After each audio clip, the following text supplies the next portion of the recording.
Hello viewers, welcome to Marita's Creative Food. ரொம்ப நாள் கழிச்சு நம்ம ஒரு வீடியோ போட போறோம். மட்டன் பிரியாணி தாங்க. இது ரொம்ப ஸ்பெஷலான மட்டன் பிரியாணி. இன்னைக்கு நம்ம எப்படி செய்றாங்கன்றத நம்ம லைவா பார்க்கலாம். நம்மளும் ட்ரை பண்ணலாம். நம்ம இன்னைக்கு பார்க்க போறது நம்ம கோயம்புத்தூர் லாரன்ஸ் மாஸ்டர் செஞ்ச பிரியாணி தாங்க. ஸ்பெஷல் பிரியாணி. வாங்க ரெசிபிக்குள்ள போறதுக்கு முன்னாடி என்னென்ன தேவையான பொருட்கள்னு பார்த்துடலாம். அரிசி வந்து 3 கிலோக்கு பாஸ்மதி ரைஸ் 3 கிலோக்கு 4 இல்ல 5 கிலோ மட்டன் வந்து நம்ம போடலாம். மட்டன் எவ்வளோக்கு எவ்வளோ போடுறோமோ அதுக்காக டேஸ்ட் வந்து அதிகமாக இருக்கும். அதனால 1 கிலோ எக்ஸ்ட்ரா மட்டன் நம்ம இதில் சேர்த்துருக்கோம். அதுக்கப்புறம் வெங்காயம் வந்து 12 வெங்காயம் பெரிய வெங்காயமாக எடுத்துருக்கு. அடுத்தது தக்காளி 7, அதுவும் பெரிய சைஸில் எடுத்துருக்கு. அளவுக்கு ஏற்ற மாதிரி நீங்கள் மாற்றிக்கோங்க. பச்சை மிளகாய் 30 பச்சை மிளகாய் சின்ன பச்சை மிளகாய் எடுத்திருக்காங்க. அதுக்கப்புறம் ஜிஞ்சர் கார்லிக் பேஸ்ட்டு, அதாவது இஞ்சி பூண்டு பேஸ்ட் வந்து 30 டேபிள் ஸ்பூன் ஃபுல்லாக. அதுக்கப்புறம் மசாலாவுக்கு வந்து நம்ம ஏலக்காய் பட்டை கிராம்பு அரைச்சி பவுடர் ஆக்குனது 3 டேபிள் ஸ்பூன்.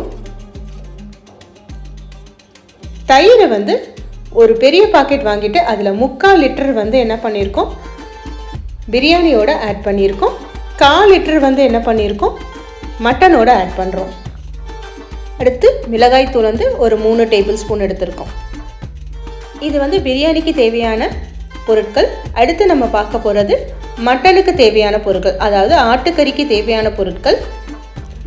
வெங்காயம் 3, தக்காளி 2, மிளகாய்த்தூள் 3 டேபிள் ஸ்பூன். அதுக்கப்புறம் மீதி இருக்க கேர்டை வந்து நம்ம இதில் ஆட் பண்ண போகிறோம். அப்புறம் மசாலா, அடுத்து பட்டை கிராம்பு ஏலக்காய் அந்த மசாலா வந்து ஒரு 2 டேபிள் ஸ்பூன் போட்டுக்கலாம். இஞ்சி பூண்டு பேஸ்ட்டு வந்து ஒரு 3 டேபிள் ஸ்பூன் இதில் ஆட் பண்ணிக்கலாம். அதுக்கப்புறம் தேவையான அளவு உப்பு. அதுக்கப்புறம் ஒரு கை அளவு நம்ம கொத்தமல்லி தழை புதினா தலையை கட் பண்ணி தனியாக எடுத்து வச்சுக்கலாம். இவ்வளோ தாங்க இதுக்கு தேவையான பொருட்கள். வாங்க நம்ம ரெசிபிக்குள்ளே போகலாம். பிரியாணி எல்லாருக்கும் ரொம்ப பிடிச்சமான ஒரு ரெசிபி தாங்க. அதுவும் தம் பிரியாணினா கேட்கவே வேண்டாம்.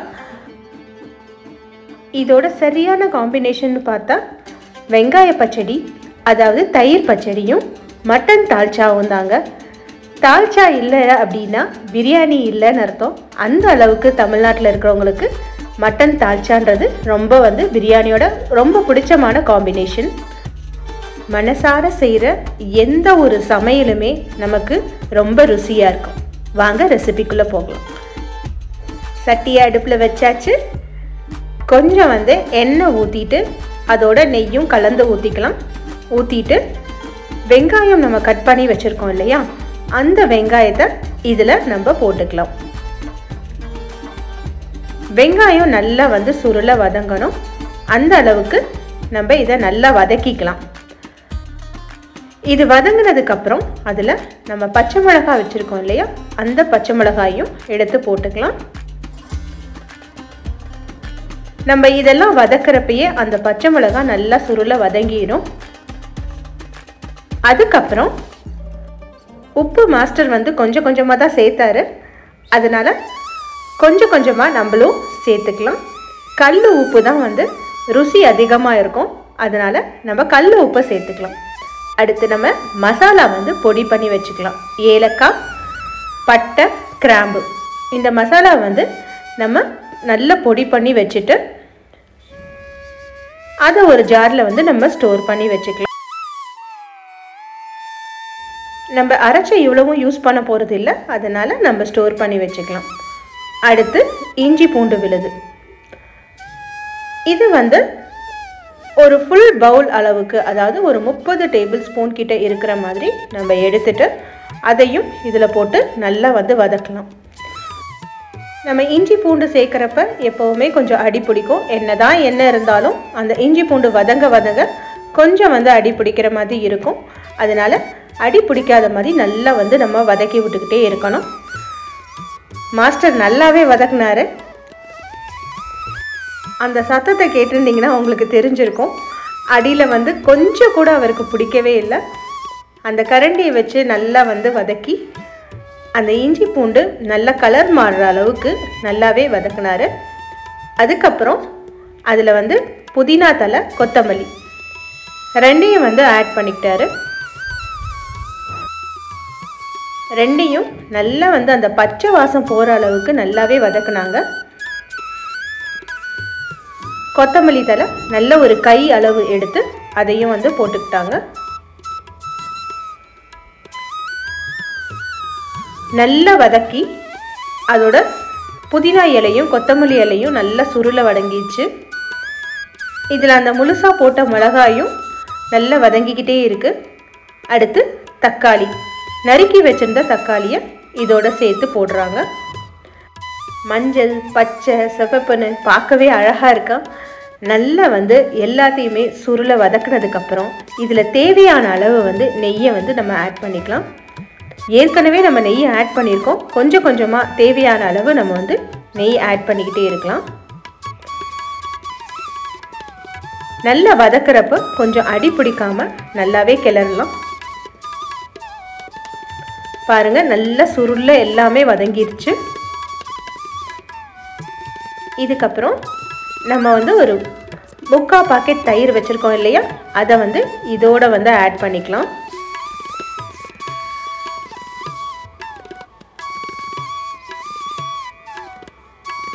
அடி பிடிக்காமல் கீழே வந்து கிளறி விட்டுட்டே தான் இருக்கணும். கையை எடுக்காமல் மாஸ்டர் கிண்டினார். தயிரோடு சேர்ந்து நல்லா மிக்ஸ் ஆகிடுச்சு. பச்சை மிளகாவை பார்த்திங்கனாலே தெரியும், நல்லா வெந்து வதங்கி அதோடு இருக்குது. பச்சை மிளகா நீங்கள் வந்து அளவுக்கு ஏற்ற மாதிரி, உங்கள் காரத்துக்கு ஏற்ற மாதிரி நீங்கள் அளவு மாற்றிக்கோங்க.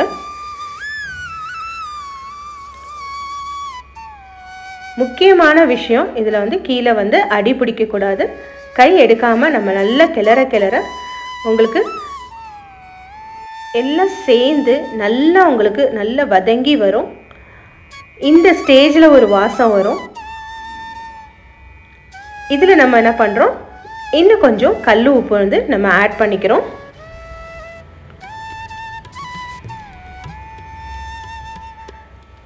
இப்போ பாருங்கள், உங்களுக்கு அவருக்கு கிண்டுறப்பே தெரியும் அடியில் வந்து அடி பிடிக்கிறது கம்மியாயிடுச்சு. இந்த மாதிரி எல்லாம் மிக்ஸ் ஆனதுக்கப்புறம் இதில் வந்து 3 டேபிள் ஸ்பூன் மிளகாத்தூள் போடுறோம். இது கூட நீங்கள் உங்கள் காரத்துக்கு ஏற்ற மாதிரி நீங்கள் அதிகமாகவோ கம்மியாகவோ மாற்றிக்கலாம்.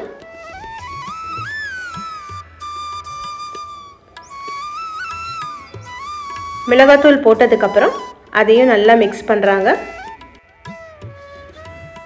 நல்லா வந்து எல்லாமே மிக்ஸ் ஆகி ரொம்ப சூப்பராக வந்துருச்சு. அடுத்து வந்து மசாலா சேர்க்க போகிறோம். நான் ஏற்கனவே சொன்ன மாதிரி தேவையான அளவு மசாலாவை இதில் வந்து நம்ம சேர்க்குறோம். மசாலாவும் நல்லா வந்து மிக்ஸ் பண்ணுறாங்க. அந்த பச்சை வாசம் போகிற அளவுக்கு நல்லா மிக்ஸ் பண்ணுறாங்க. இதுக்கப்புறம் வேக வச்ச கறி, அந்த கறியில் வந்து நம்ம தயிர்,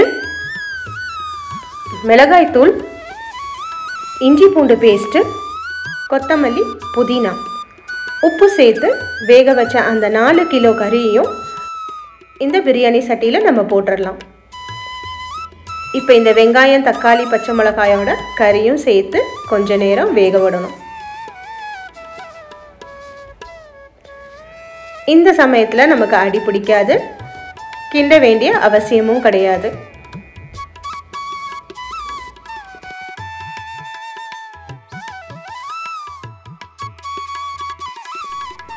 இந்த சமயத்தில் நம்ம உப்பு பார்த்துக்கலாம். உப்பு கரெக்டாக இருக்கா இல்லையான்னு பார்த்துக்கலாம். தேவைப்பட்டால் வந்து நம்ம இன்னும் கொஞ்சம் சேர்த்துக்கலாம்.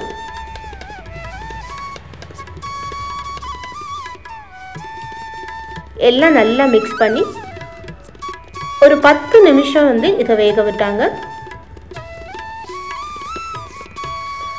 நல்ல ஒரு கொதி வந்தது. அந்த கொதி வந்ததுக்கப்புறம் இங்கே நம்ம வந்து அரிசியை வந்து 3 கிலோ அரிசியை வந்து நல்லா கழுவி அதை தண்ணி இல்லாமல் எடுத்து தனியாக வச்சுருக்கோம்.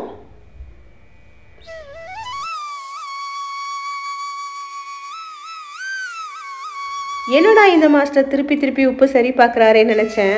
ஆனால் அந்த கரண்டியில் இருந்த மிளகாத்தூளை கூட அழகாக அந்த கொதிக்கிற தண்ணியில் எடுத்து ரொம்ப க்ளீனாக நீட்டாக பர்ஃபெக்டாக செஞ்சாருங்க. அதுதான் எனக்கு ஆச்சரியப்பட வச்சிச்சு. இங்கே என்னால் நிற்க முடியல, அந்த அளவுக்கு செம்ம வாசமாக இருந்துச்சு. அந்த கறியோட சாறு இறங்குற அளவுக்கு நல்லா வந்து வேக வச்சார்.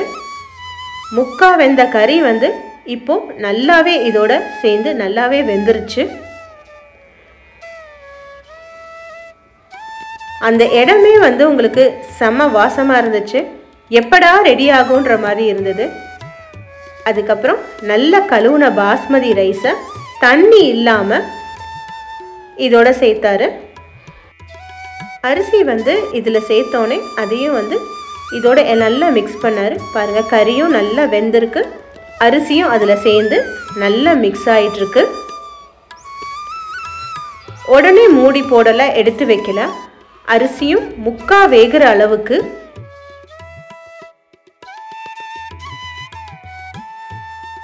இந்த ஸ்டேஜில் தண்ணி வந்து சுண்ட சுண்ட கொஞ்சம் வந்து அடி பிடிக்க ஆரம்பிக்கும்.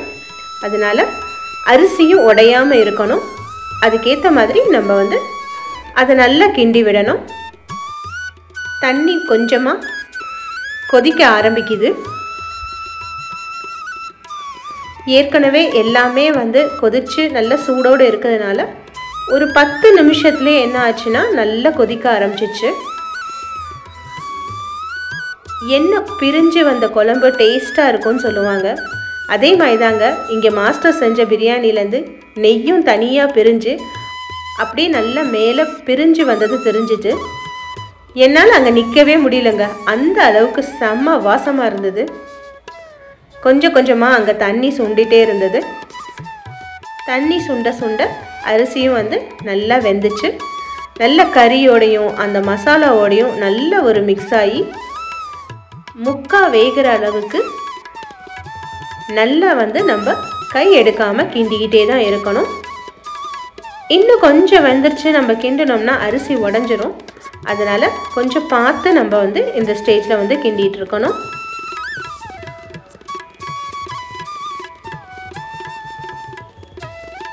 என் பொறுமையை சோதிக்கிற மாதிரியே தான் அந்த புகையும் வாசமும் இருந்துகிட்டே இருந்தது. அவ்வளோதான், ஓரளவு வந்து நல்லா தண்ணி சுண்டிருச்சு. தண்ணி நல்லா ஓரளவு சுண்டினது முக்கா வெந்ததுக்கப்புறம் இதை தம் போட போகிறோம். ஒரு அடி கனமான ஒரு தோசைக்கல்லை வந்து என்ன பண்ணுறாங்க அப்படியே வச்சிடுறாங்க. கொஞ்சம் நேரம் நிலக்கரி வந்து கொஞ்சம் எடுத்து அதையும் வந்து நல்லா சூடுபடுத்தி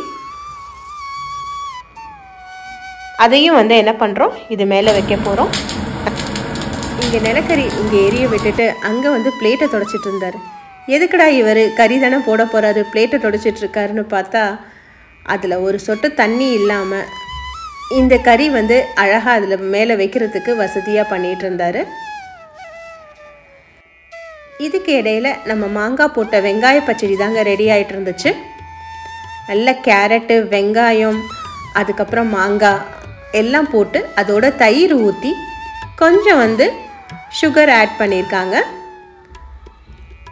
ஒரு டிஃப்ரெண்ட் ஃப்ளேவருக்காக தான் அந்த சுகர் ஆட் பண்ணியிருக்காங்க. நல்ல பொடி பொடியாக நறுக்குனது அதோட தயிர் சேர்த்து கொஞ்சம் வந்து மிளகாய் தூளும் சேர்த்துருக்காங்க. உப்பு, காரம், கொஞ்சம் இனிப்போட அந்த வெங்காய பச்சடி டிஃப்ரெண்ட்டான டேஸ்ட்டோடே இருந்துச்சு. ஒரு மூடி போட்டு தனியாக எடுத்து வச்சிடலாம். இது நல்லா வந்து தயிரில் நம்ம பிரியாணி ஆகிறதுக்குள்ளார நல்ல தயிரில் வந்து நல்லா ஊறி இருக்கும். இங்கே நிலக்கரி வந்து நல்லா எரிஞ்சு ரெடி ஆகிடுச்சு. ரொம்ப ஜாக்கிரதையாக கையில் படாமல் அந்த பிளேட்டில் பிரியாணிக்கு மேலே இருக்க பிளேட்டு மேலே இதை நம்ம கொட்டிடணும். கீழே அடியில் வந்து அடி கனமான கல்லுனால் நல்ல சூடு ஏறும். மேலே வந்து நிலக்கரியோட சூட்டுனால மேலே இருந்தும் சூடு நல்லா இறங்கும். பிரியாணியில் மீதி ஏதாவது தண்ணி இருந்துச்சுன்னா இது மேலேயும் கீழேயும் நல்ல சூடுபடுத்துறதுனால உங்களுக்கு அந்த தண்ணி நல்லா வந்து தண்ணி வந்து ஆவியாகி கரெக்டான பிரியாணி பதம் வந்துடும். அடுத்து நம்மளோட தால்ச்சா இதில் வந்து நம்ம மிளகாத்தூள் உப்புத்தூள் எல்லாம் போட்டு கறியை வேக வச்சு கொழுப்பு கறியாக எலும்பு கறியாக போட்டு இதில் வேக வைக்கணும். இது தால்ச்சாவோட வந்து உங்களுக்கு ரெசிபி நான் இன்னொரு நாள் சொல்கிறேன். இது பிரியாணிக்கு வந்து உங்களுக்கு கரெக்டான காம்பினேஷனாக இருக்கும். நல்லா வந்து எலும்பு வெந்து இந்த தால்ச்சா வந்து ஒரு சாம்பார் மாதிரி இல்லாமல் எலும்பு குழம்பு மாதிரி நல்லா இருக்கும். இதை தாளிக்கிறதுக்கு சோம்பு, அதுக்கப்புறம் வடகம் போட்டு தாளிக்கணும்.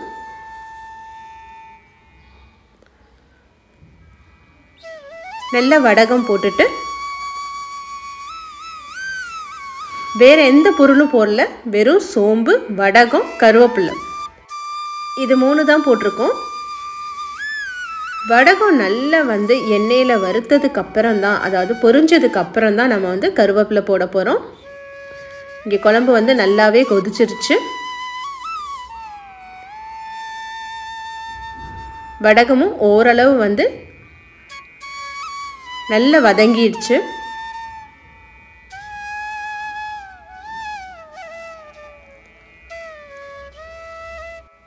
இதுக்கு ரொம்ப எண்ணெய் ஊற்றணும்னு அவசியம் இல்லை. ஏன்னா வந்து கறி வந்து கொழுப்பு கறினால் உங்களுக்கு அதுலேயே வந்து எண்ணெய் பிரிஞ்சு வரும், அந்த கொழுப்போட எண்ணெய். இதோட சேர்த்து இப்போ நம்ம வந்து கருவேப்பிலை போடுறோம். கருவேப்பிலையும் நல்லா வதங்கணும். மாஸ்டர் சுடுதண்ணிலே வந்து மிளகாத்தூளை தள்ளி விட்டார். ஆனால் மேடம் வந்து கத்தியிலே வந்து நல்லா வதக்கிட்டாங்க. கையில் கிடச்சது தான் ஆயுதம்னு நினைக்கிறேன். நல்லா இதோட கருவேப்பிலையும் வந்து நல்லா வதங்கிடுச்சு.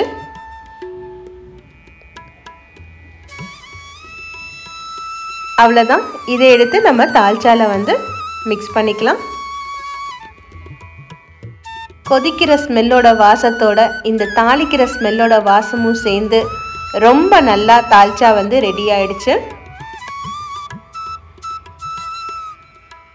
நல்லா கொழுப்பு மிதக்கிற அளவுக்கு நல்லா ரெடி ஆகிடுது.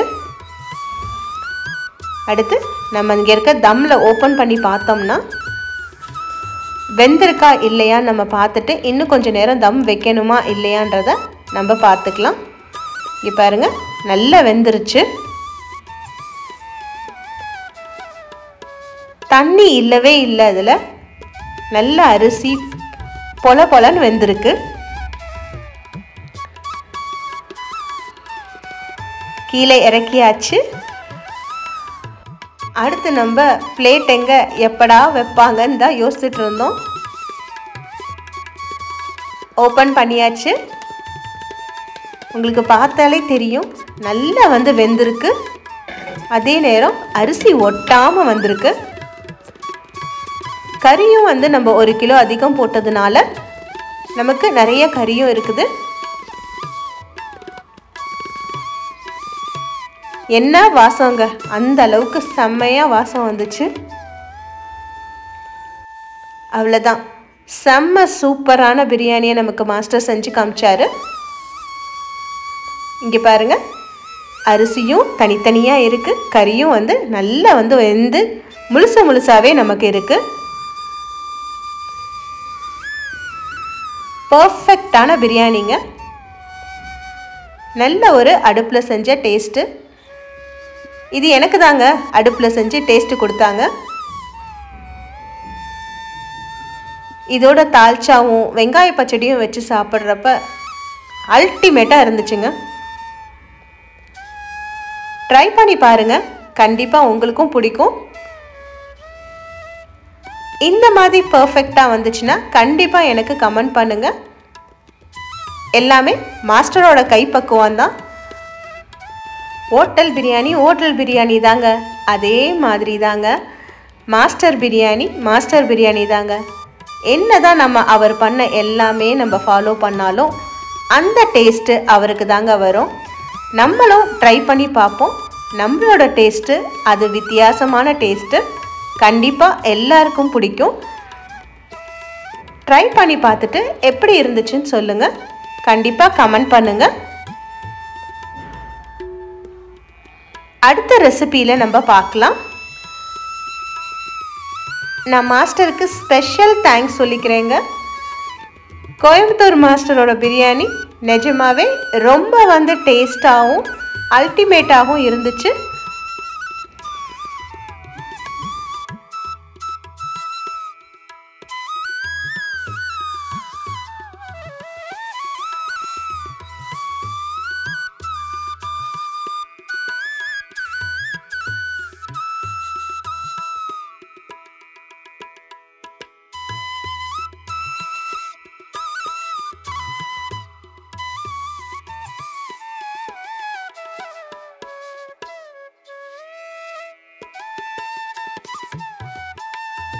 நான் சாப்பிட போறேங்க. பாய். என்னங்க ரகசியம் பேசியிருப்போம்? இந்த மாதிரி பிரியாணி செய்ய முடியுமா இல்லையான்றது தானதுங்க. செம்ம டேஸ்டாக ருசியாக நமக்குன்னு டைம் ஒதுக்கி இவ்வளோ அழகாக பிரியாணி செஞ்சு காமிச்சதுக்கு நம்ம கோயம்புத்தூர் லாரன்ஸ் மாஸ்டருக்கு ரொம்ப நன்றி.